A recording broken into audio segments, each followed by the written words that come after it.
Економскиот развој на државата е приоритет број 1, кој што треба да се случи за да може Македонија да напредува. За да имаме силна економија и развиена држава, пред се треба да имаме владење на правото, односно законот да важи секаде за секого подеднак.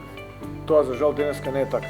За да имаме силна држава и економска држава е потребно пред се владата и институциите да бидат транспарентни и отчетни.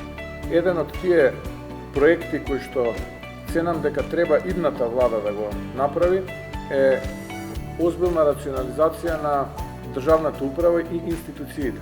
Затоа што цениме дека има многу институции со, би рекол, двојна улога и институции кои што пак се со исти ингеренции и само го обременуваат бирократски процес.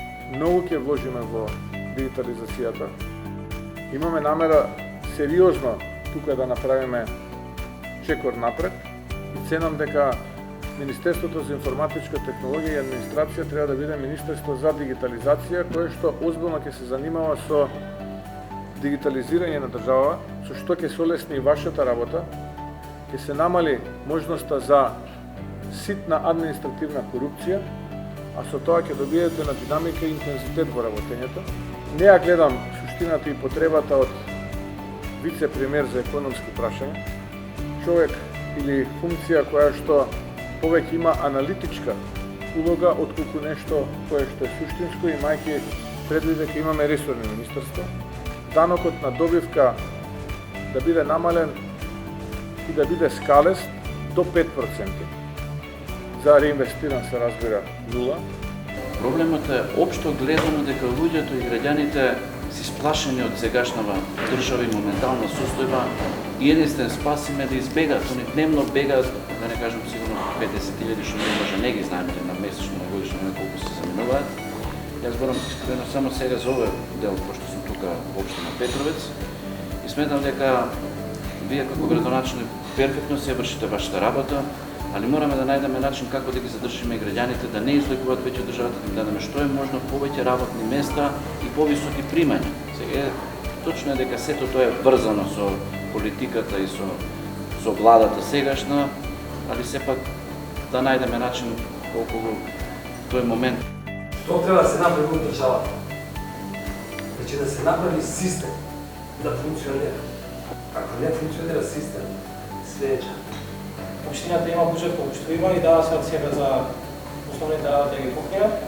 Доаѓаме во ситуација кај што ние како приватни фирми асфалтираме пат и финансираме канализација и индустријска зона. Не ми се веруваше дека изминатите 6 години владата не најде простор да и помогне на општината да се завршат ситни запати од типот на поврзување на автопатот со вода, а не камиони товари да поминуваат низ аеродромот за да стигнат до објектот кај што треба да стигнат. Но политички гледано, кога една политичка елита има амбиција да води влада, ја води поради две причини. Нема трета. Или да прави држава, или да се наплати. За жал, овие се наплаќаат. Ако правите држава, тогаш ова е недозволено.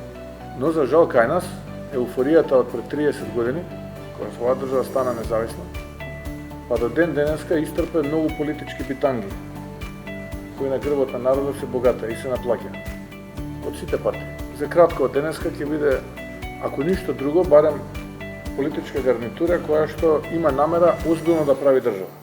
И ова да не се случува.